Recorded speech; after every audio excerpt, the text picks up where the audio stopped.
Gas సబ్సిడీని రద్దు చేయబోతున్న కేంద్ర ప్రభుత్వం 10 లక్షలు దాటాయా? సబ్సిడీ మొత్తం కట్. మరి గ్యాస్ సబ్సిడీ ఎవరికి కట్ చేయబోతున్నారు? ఒకవేళ కట్ కాకుండా ఉండాలంటే ఏం చేయాలి? ఎవరిని అడగాలి? Watch this video.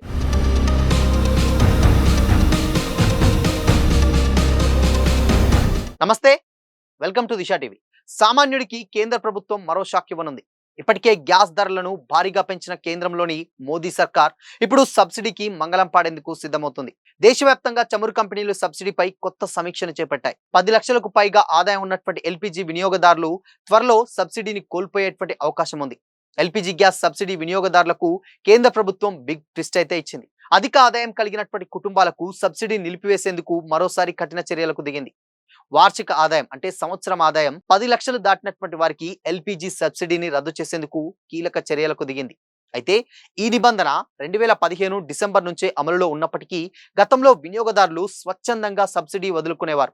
కానీ ఇప్పుడు ఆయిల్ మార్కెటింగ్ కంపెనీలైన Indian oil, Bharat petroleum, Hindustan petroleum సంస్థలు నేరుగా ఇన్కమ్ ట్యాక్స్ డిపార్ట్మెంట్ నుంచి సమాచారాన్ని సేకరిస్తున్నాయి. పాన్ కార్డ్ డేటా ఆధారంగా ఎవరి ఆదాయం నిర్ణీత పరిమితికి మించి ఉందో గుర్తించి వారి సబ్సిడీని తొలగించేందుకు జాబితాలను సిద్ధం చేస్తున్నాయి.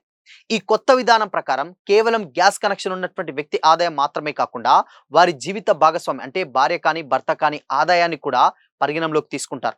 వీరిద్దరిలో ఎవరి ఆదాయం అయినా సరే 10 లక్షలకు దాటినటువంటి ఆ కుటుంబం సబ్సిడీకి అనర్హులుగా ప్రకటించబడుతుంది. ఇప్పటికే వేలాది మంది వినియోగదారులకు వారి మొబైల్ నంబర్లకు హెచ్చరిక వంటి ఎస్ఎంఎస్లు వస్తూనే ఉన్నాయి, అందుతూనే ఉన్నాయి. అందులో ఐటీ రికార్డుల ప్రకారం మీ ఆదాయం పరిమితి దాటిందని, దీనిపై ఏమైనా అభ్యంతరాలుంటే 7 రోజుల్లోగా స్పందించాలని, లేని పక్షంలో సబ్సిడీ నిలిపివేస్తామని స్పష్టంగా చెప్పింది.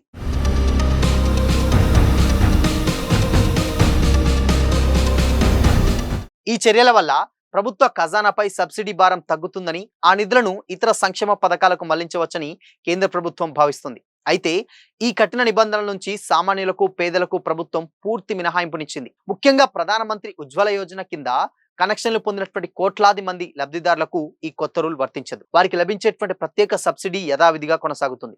ఒకవేళ మీ ఆదాయం 10 లక్షల కంటే తక్కువ ఉంది, అది కూడా మీకు ఇలాంటి మెసేజ్ వచ్చినట్లయితే వెంటనే మీ గ్యాస్ ఏజెన్సీని సంప్రదించాలి, లేదా గ్రీవెన్స్ పోర్టల్ ద్వారా ఫిర్యాదు అయితే చేసుకోవచ్చు. వంట గ్యాస్ సిలిండర్లను పొందడానికి ఇప్పటికే ఇబ్బందులు పడుతున్నటువంటి వినియోగదారులు ఇప్పుడు మరో సమస్యను ఎదుర్కొంటున్నారు. తప్పనిసరి డెలివరీ అథెంటికేషన్ కోడ్ గందరగోళం తర్వాత చమురు కంపెనీలు ఎల్పీజీ సబ్సిడీ అర్హతకు సంబంధించినటువంటి నిబంధనలను కఠినతరం చేయడం ప్రారంభించాయి. 10 లక్షలు లేదా అంతకు మించినటువంటి వార్షిక ఆదాయం ఉన్నటువంటి కుటుంబాలు గృహ వినియోగ వంట గ్యాస్ సిలిండర్లపై సబ్సిడీ ప్రయోజనాలను త్వరలోనే కోల్పోయేటువంటి అవకాశం అయితే ఉంది. ఆదాయ పన్ను రికార్డులను వినియోగించి నిర్వహిస్తున్నటువంటి కొత్త ధృవీకరణ ప్రక్రియలో భాగంగా ఈ చర్యలు తీసుకుంటున్నారు. ప్రకటించినటువంటి కుటుంబ ఆదాయం నిర్దేశిత పరిమితం అటువంటి దాటిన వినియోగదారులను చమురు కంపెనీలు గుర్తించడం స్టార్ట్ చేశాయి ఇప్పటికే. అయితే తమ సబ్సిడీని నిలిపివేస్తున్నట్లుగా కూడా చమురు కంపెనీల నుంచి వినియోగదారులకు వారి రిజిస్టర్ మొబైల్ నంబర్లకు మెసేజ్లు అయితే ఇప్పటికే అందుతున్నాయి. ఈ నిర్ణయంతో ఏకీభవించినటువంటి వినియోగదారులు 7 రోజుల వల్ల, అంటే మాకు అలా లేదు అని అనుకునేటువంటి వాళ్ళు 1800-2333-555 టోల్ ఫ్రీ హెల్ప్ లైన్ ను సంప్రదించడం, లేదా సంబంధిత చమురు కంపెనీకి చెందినటువంటి ఆన్లైన్ పోర్టల్లో ఫిర్యాదు నమోదు చేయవచ్చని కూడా అక్కడ చమురు కంపెనీలు అయితే చెబుతా ఉన్నాయి.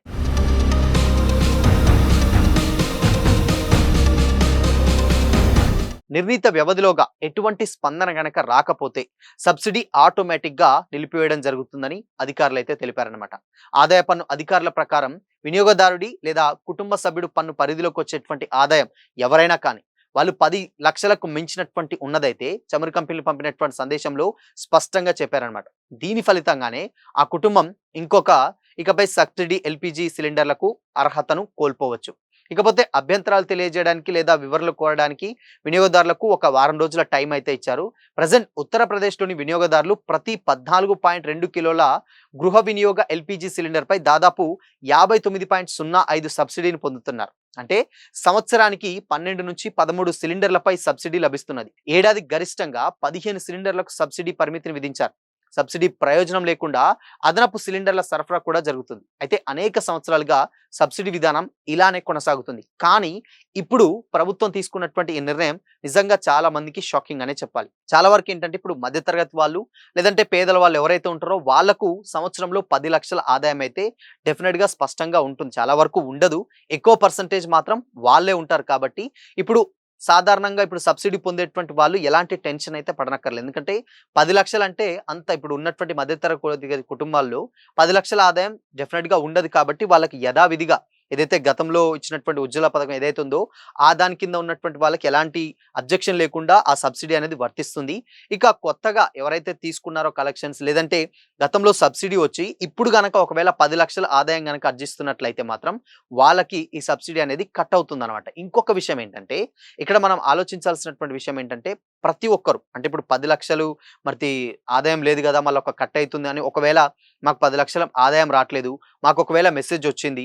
బట్ మరి ఏం చేయాలంటే ఒకవేళ మీకు అలాంటి మెసేజ్ గనక వచ్చుంటే తప్పకుండా ఆన్‌లైన్‌లో ఒకవేళ దాన్ని కంప్లెయింట్ రైజ్ చేసుకోవాలి. ఒకవేళ ఆన్‌లైన్ విధానం గనక తెలియకపోతే మీకు సంబంధించినటువంటి గ్యాస్ ఏజెన్సీ ఉందో దానికి మీ మండలాల్లో ఉన్నటువంటి గ్యాస్ ఏజెన్సీకి వెళ్లి ఏంటి అనేది వాళ్ళని అడిగితే వాళ్ళు చాలా క్లియర్‌గా అక్కడ మీకున్నటువంటి డీటెయిల్స్ చెప్పడం జరుగుతారు. ఒకవేళ 10,00,000 లోపు వచ్చింది మాకు మెసేజ్ వచ్చిందంటే వాళ్ళు దాన్ని క్లియర్ చేసి ఇవ్వడం జరుగుతుంది. సో మొత్తంగా 10,00,000 లోపు ఉంటే మాత్రం సబ్సిడీ యథావిధిగా వస్తుంది. 10,00,000 పైగా ఉంటే ఆదాయం అంటే ఇప్పుడు గ్యాస్ కనెక్షన్ ఫర్ ఎగ్జాంపుల్ మహిళ పేరు మీద ఉంది. భర్తకు 10,00,000 ఆదాయం ఉందనుకోండి. ఆ మహిళకు కూడా సబ్సిడీ వర్తించదు.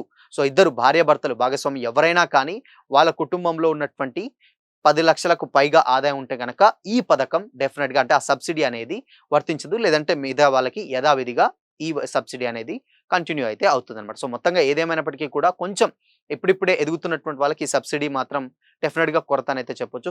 చూడాలి మరి దీని మీద ప్రభుత్వం ఇంకేదైనా నిర్ణయం తీసుకుంటుందా? లేదంటే ఇది ఇలానే కంటిన్యూ చేస్తుందా తెలియాలంటే మరికొద్ది రోజులైతే వెయిట్ చేయాల్సిందే.